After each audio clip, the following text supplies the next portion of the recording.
Hello friends, welcome to exam तैयारी।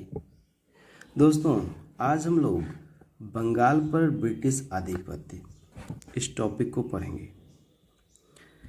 यह examination point of view से बहुत ही इम्पोर्टेंट चैप्टर है। इससे बहुत सारे क्वेश्चंस एग्जाम्स में पूछे जाते हैं। इस चैप्टर में हम लोग शासकों के बारे में पढ़ेंगे। अलीनगर की संधि, प्लासी का युद्ध, बक्सर का युद्ध, इलाहाबाद की संधि, इन सारे बिंदुओं को पढ़ेंगे। तो दोस्तों, वीडियो प्रारंभ करते हैं। पहले हम लोग बंगाल की पृष्ठभूमि को देख लेते हैं। उस समय मुगल साम्राज्य के पतन का दौर चल रहा था। बंगाल इस काल में सबसे प्रसिद्ध और उपजाऊ प्रांत था। यहाँ का शासक मुर्शिद कुली खां था। 1713 से 1727 इनका शासनकाल था। यह बंगाल का प्रथम स्वतंत्र सूबेदार था। इन्होंने राजधानी बदला। पहले राजधानी ढाका थी, फिर इन्होंने मुर्शिदाबाद स्थानांतरित किया। मुर्शिदाबाद बंगाल में है, जो भागीरथी नदी के तट पर है। इन्होंने कई सुधार किए, जैसे इजारेदारी प्रथा, ठेके पर भू राजस्व की शुरुआत की और तकावी ऋण मतलब एडवांस्ड लोन प्रदान किया किसानों को। इसका उत्तराधिकारी शुजाउद्दीन हुआ, जो उसका दामाद था। 1727 से 1739 तक इन्होंने शासन किया। इसके समय बिहार भी बंगाल का हिस्सा बन गया। उसके बाद सरफराज खां का शासन आया, जो 1739 से 1740 तक इसका शासन था। बहुत ही अल्पकाल था इनका। इसके शासनकाल में सत्ता संघर्ष शुरू हुआ। अब हम लोग अलीवर्दी खां का स्वर्ण युग देखते हैं, जो कि 1740 से 1756 ईस्वी तक था इनका शासन। तो इन्होंने गिरिया के युद्ध के माध्यम से 1740 ईस्वी में सरफराज खां को मारकर बंगाल की सत्ता छीनी। मुगलों से किस तरह का इनका संबंध था? तो मुगल बादशाह को 2 करोड़ रुपया देकर अपने पद को अस्थायी बनाया, लेकिन उसके बाद कभी राजस्व नहीं भेजा। इसके समय में बंगाल इतना संपन्न हुआ कि इसे भारत का स्वर्ग कहा जाने लगा। इन्होंने अंग्रेजों को काफ़ी बारीकी से ऑब्जर्व किया और उनका एक प्रसिद्ध कथन है, जिसमें उन्होंने अंग्रेजों की तुलना मधुमक्खियों से करते हुए कहा है कि यदि इन्हें न छेड़ा जाए तो ये शहद देंगी, और यदि छेड़ा जाए तो काट काट कर मार डालेंगी। अब हम लोग सिराजुद्दौला और इसके संघर्ष की शुरुआत, जो कि 1756 से 1757 ईस्वी तक रहा, इसके बारे में जानेंगे। तो अलीवर्दी खां के शासन में बंगाल काफ़ी समृद्ध प्रांत हुआ था, लेकिन उसका कोई बेटा नहीं था। इसलिए उसने अपने जीवित रहते ही अपने सबसे प्रिय नाती सिराजुद्दौला को अपना उत्तराधिकारी घोषित कर दिया था। 1756 में अलीवर्दी खां की मृत्यु हो गई और 23 वर्ष की आयु में सिराजुद्दौला बंगाल की गद्दी पर बैठा। लेकिन गद्दी पर बैठते ही इनके सामने बहुत सारी चुनौतियां आई। उनके अपने परिवार के लोग ही और दरबार के लोग उसके कट्टर दुश्मन बन गए। घसीटी बेगम, जो सिराजुद्दौला की बड़ी मौसी थी, जो स्वयं सत्ता चाहती थी। शौकत जंग सिराजुद्दौला का चचेरा भाई था, पूर्णिया का नवाब, जिसने विद्रोह कर दिया था। मीर जाफर, जो कि सेनापति था, जो खुद नवाब बनने का सपना देख रहा था। जगत सेठ और राय दुर्लभ, बंगाल के सबसे अमीर बैंकर और अधिकारी, जो नवाब की नीतियों से खुश नहीं थे। उनका एक विशेष युद्ध हुआ था अक्टूबर 1756 में, जिसे मनिहारी का युद्ध कहते हैं।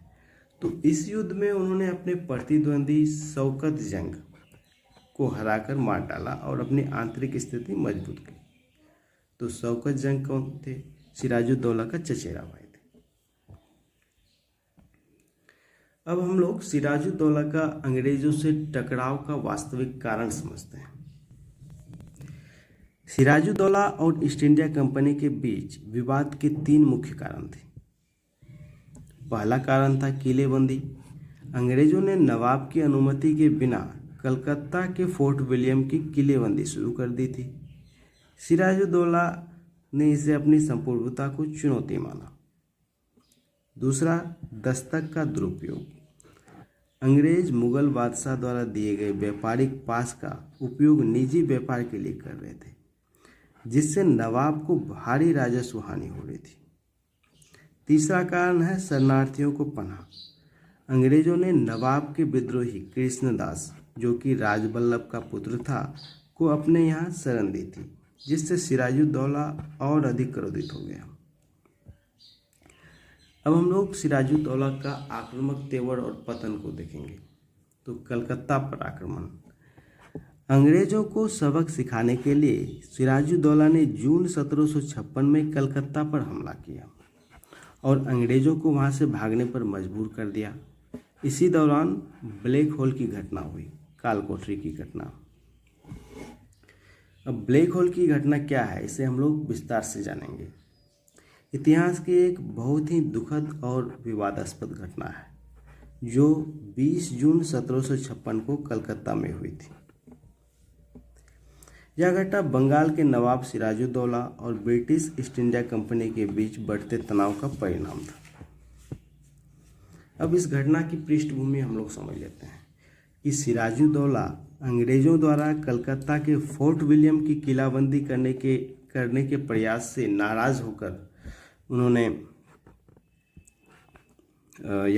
अंग्रेजों पर हमला कर दिया। जब अंग्रेजों ने उनकी बात नहीं मानी, तब नवाब ने कलकत्ता पर हमला कर दिया। कई अंग्रेज सैनिक भाग निकले, लेकिन कुछ ने आत्मसमर्पण कर दिया। कहा जाता है कि नवाब के सैनिकों ने बंदी बनाए गए ब्रिटिश युद्धबंदियों को फोर्ट विलियम की एक छोटी सी काल कोठरी में बंद कर दिया था। यह कोठरी 18 फीट लंबा, 14 फीट चौड़ा था। ब्रिटिश इतिहासकार जे हॉलवेल के अनुसार इसमें 146 लोगों को ठूस ठूस कर भर दिया गया था। जून की भीषण गर्मी, उमस, हवा की कमी के कारण रात भर कैदी दम घुटने लगे और प्यास से तड़पते रहे। अगली सुबह जब दरवाज़ा खोला गया तो हॉलवेल के दावे के अनुसार 146 में से केवल 23 लोग जीवित बचे थे। बाकी 123 व्यक्तियों की मृत्यु हो गई थी दम घुटने के कारण। अब इसका प्रभाव क्या पड़ा? इस घटना ने अंग्रेजों को बहुत क्रोधित कर दिया, जिसका बदला लेने के लिए रॉबर्ट क्लाइव ने बंगाल पर हमला किया। इसके परिणाम स्वरूप 1757 में प्लासी का युद्ध, बैटल ऑफ प्लासी हुआ, जिसने भारत में ब्रिटिश शासन की नींव रखी। उससे पहले हम लोग अलीनगर की संधि को देख लेते हैं, जो 9 फरवरी 1757 को हुआ। यह संधि सिराजुद्दौला और रॉबर्ट क्लाइव के बीच प्लासी के युद्ध से ठीक पहले हुई थी। इसका पृष्ठभूमि हम लोग समझते हैं। जब सिराजुद्दौला ने कलकत्ता पर कब्जा कर लिया था, तो क्लाइव ने दोबारा हमला कर कलकत्ता जीत लिया और नवाब पर दबाव डाला। बहुत सारी शर्तें उसके सामने रखी। उनमें से प्रमुख है, अंग्रेजों को कलकत्ता में किलेबंदी का अधिकार मिल गया।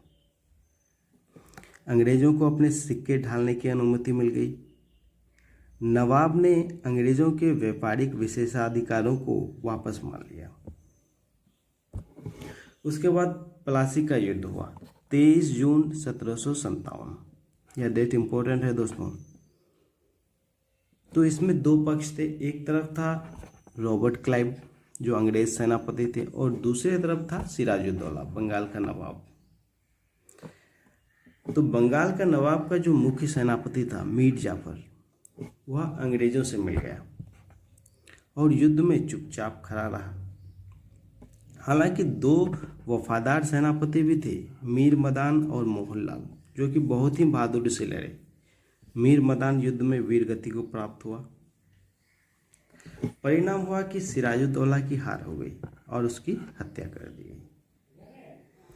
अब हम लोग मीर जाफर और मीर कासिम का दौर को देखते हैं, जो कि 1757 से 1763 ईस्वी तक रहा। मीर जाफर, इनका शासन 1757 से 60 तक था। इसे अंग्रेजों का कठपुतली नवाब या क्लाइव का गधा कहा जाता है। 1760 से 63 के बीच मीर कासिम का शासन रहा। यह अलीवर्दी खां के बाद सबसे योग्य नवाब था। इन्होंने भी राजधानी परिवर्तन किया, मुर्शिदाबाद से मुंगेर को राजधानी स्थानांतरित कर दिया। हम लोगों ने पहले देखा कि पहले ढाका राजधानी थी, उसके बाद मुर्शिद कुली खां ने इसे मुर्शिदाबाद ले गया, फिर मीर कासिम ने मुर्शिदाबाद से मुंगेर स्थानांतरित कर दिया। इन्होंने कुछ सैन्य सुधार किए। तो मुंगेर में जब राजधानी को स्थानांतरित कर लिया तो वहाँ तोपों और तोड़ेदार बंदूकों का कारखाना स्थापित किया, मुंगेर की घेराबंदी की। अब हम लोग बक्सर का युद्ध देखेंगे, जो 1764 में हुआ। यह युद्ध भारत में ब्रिटिश सत्ता का वास्तविक संस्थापक माना जाता है। कब हुई? तो 22 अक्टूबर 1764 ईस्वी को। इसमें दो पक्ष थे, एक तरफ अंग्रेज जिसका नेतृत्व हेक्टर मुनरो कर रहा था, और दूसरी तरफ तीन संयुक्त शक्तियां थी, मीर कासिम, अवध का नवाब शुजाउद्दौला, मुगल सम्राट शाह आलम द्वितीय। तो हेक्टर मुनरो के नेतृत्व में अंग्रेजी सेना अनुशासित होकर इस युद्ध को जीत लिया। इस युद्ध ने सिद्ध कर दिया कि अब भारत में अंग्रेजों को रोकने वाली कोई शक्ति नहीं बची है। तो बक्सर के युद्ध के बाद अंग्रेजों ने दो संधियां की, इलाहाबाद की संधि, पहली संधि और दूसरी संधि। तो बक्सर के युद्ध के बाद रॉबर्ट क्लाइव दोबारा भारत आया और दो महत्वपूर्ण संधियां की। तो इलाहाबाद की प्रथम संधि जो 12 अगस्त 1765 को हुई, और दूसरी संधि 4 दिन बाद 16 अगस्त 1765 को हुई। तो पहली संधि में क्या हुआ? तो किन के बीच में हुआ था? रॉबर्ट क्लाइव और मुगल सम्राट शाह आलम द्वितीय के बीच हुआ। तो इस संधि की मुख्य शर्तें क्या क्या थी? तो दीवानी अधिकार, मुगल सम्राट ने ईस्ट इंडिया कंपनी को बंगाल, बिहार और ओडिशा का दीवान बना दिया। दीवान मतलब क्या है? टैक्स वसूलने का पावर दे दिया उन लोगों को, बदले में भुगतान। तो कंपनी ने मुगल सम्राट को प्रतिवर्ष 26 लाख रुपए देना स्वीकार किया। दूसरा है करा और इलाहाबाद का क्षेत्र मुगल सम्राट को मिल गया। पहले ये अवध के नवाब से, अवध का क्षेत्र में था, तो इसे अवध का क्षेत्र से लेकर मुगल सम्राट को दे दिया। अब इसका महत्व क्या है? अब अंग्रेज व्यापारी नहीं बल्कि बंगाल के असली आर्थिक मालिक बन गई। भारत की दौलत कानूनी रूप से इंग्लैंड जाने लगी। अब हम लोग इलाहाबाद की द्वितीय संधि को देखेंगे, जो 16 अगस्त 1765 को हुआ है। किसके बीच में हुआ? तो रॉबर्ट क्लाइव और अवध के नवाब शुजाउद्दौला के बीच हुआ। तो इस संधि की मुख्य शर्तें क्या क्या थी? युद्ध हार जाना, तो नवाब को युद्ध के नुकसान की भरपाई के रूप में अंग्रेजों को 50 लाख रुपए देने पड़े। दूसरा है करा और इलाहाबाद का क्षेत्र इन्हें गंवाना पड़ा। इन क्षेत्रों को अवध के नवाब से लेकर मुगल सम्राट को दे दिया गया। तीसरा है सैन्य सहायता। अब नवाब को अंग्रेजी सैनिक रखने पड़ते थे। नवाब ने अपनी सुरक्षा के लिए अवध में अंग्रेजी सेना रखना स्वीकार किया, जिसका खर्च नवाब को ही उठाना था। अब हम लोग एग्जामिनेशन पॉइंट से इम्पोर्टेंट कुछ बिंदु है उस पर चर्चा करते हैं। से राजधानी का क्रम हम लोगों ने देखा, पहले ढाका था, उसके बाद मुर्शिदाबाद ले गया, फिर वहाँ से मुंगेर। तो ढाका से मुर्शिदाबाद स्थानांतरित कौन किया? मुर्शिद कुली खां। मुर्शिदाबाद से मुंगेर मीर कासिम ने स्थानांतरित किया। दूसरा है दोहरा शासन। रॉबर्ट क्लाइव ने 1765 में बंगाल में द्वैत शासन लागू किया। मुंगेर का महत्व, मीर कासिम ने मुंगेर की किलाबंदी की और वहां हथियारों का निर्माण शुरू करवाया। अब हम लोग कुछ रिवीजन टेबल के माध्यम से प्रमुख शासकों, घटनाओं को, उनकी मुख्य बिंदुओं को देखेंगे, फिर राजधानी परिवर्तन का भी क्रम देखेंगे। तो मुर्शिद कुली खां इन्होंने इजारेदारी प्रथा और तकाबी ऋण प्रारंभ किया और राजधानी परिवर्तन किया, ढाका से मुर्शिदाबाद ले गया। अलीवर्दी खां इन्होंने मुगलों को टैक्स देना बंद कर दिया। हालांकि 2 करोड़ का टैक्स उन्होंने शुरुआत में दिया, उसके बाद कभी टैक्स भेजा ही नहीं। सिराजुद्दौला, इनके समय में प्लासी का युद्ध हुआ, ब्लैक होल की घटना हुई।